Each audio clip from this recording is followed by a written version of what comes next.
B न्यून कोण हो जहां कॉस ए बराबर कॉस बी, तो दिखाइए कि कोण ए बराबर कोण बी।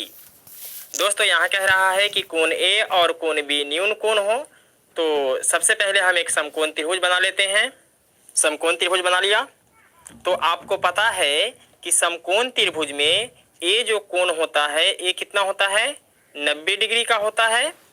तो ए वाला 90 डिग्री हो गया। इसके बाद ए कोण और ए कोण, ये दोनों कोण जो होता है यह न्यून कोण होता है। तो आप ये यहाँ भी रख सकते हैं और यहाँ भी रख सकते हैं, बी यहाँ भी रख सकते हैं और यहाँ भी रख सकते हैं, क्योंकि ये दोनों न्यून कोण हैं। न्यून कोण जो होता है वह 90 डिग्री से छोटा होता है। तो चलिए हम ए यहाँ रख देते हैं और बी यहाँ रख देते हैं, तो क्या हो जाएगा, बचता है सी, तो सी हो जाएगा यहाँ, यानी समकोण पे। तो हमें कह रहा है कि कॉस ए बराबर कॉस बी ये दिया गया है, तो दिखाना है कोण ए बराबर कोण बी। तो इस सवाल को हम इस चित्र के माध्यम से ही सॉल्व करेंगे। सबसे पहले लिख लेते हैं जो दिया गया है।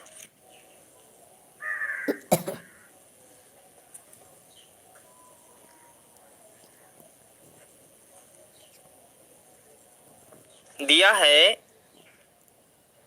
कॉस ए बराबर कॉस बी, मतलब यहाँ थीटा के जगह पे क्या दिया है, ए दिया है, तो ए के सामने का भुजा क्या हो जाएगा, लंब हो जाएगा। ए तो कर्ण है ही, तो आधार कौन होगा, ए वाला आधार हो जाएगा।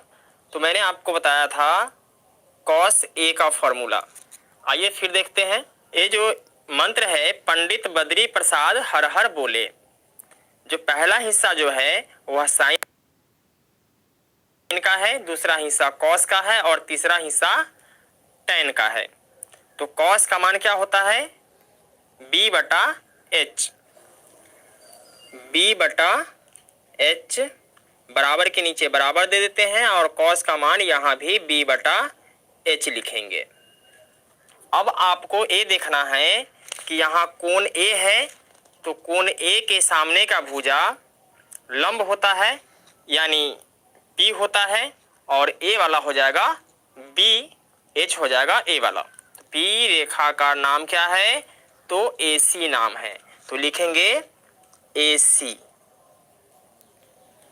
तो मैंने B का मान AC लिख दिया।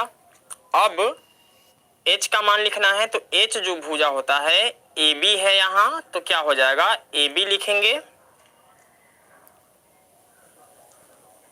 बराबर के नीचे बराबर देंगे।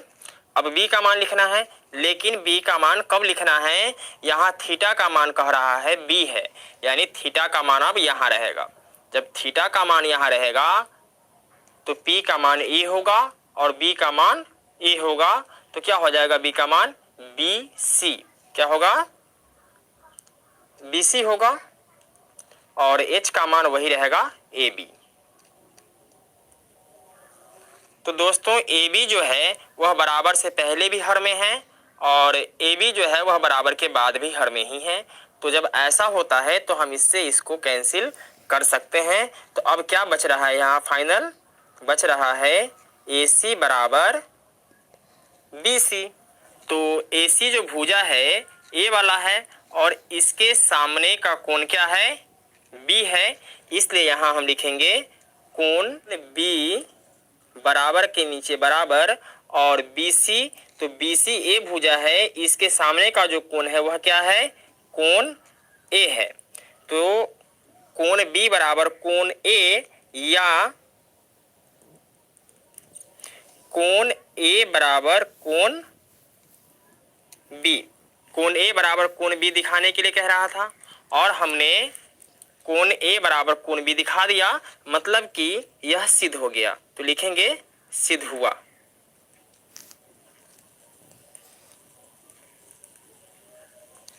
दोस्तों मैं उम्मीद करता हूं कि आपको ये वीडियो समझ में आ गया होगा। फिर मिलते हैं एक और वीडियो के साथ, तब तक के लिए जय हिंद।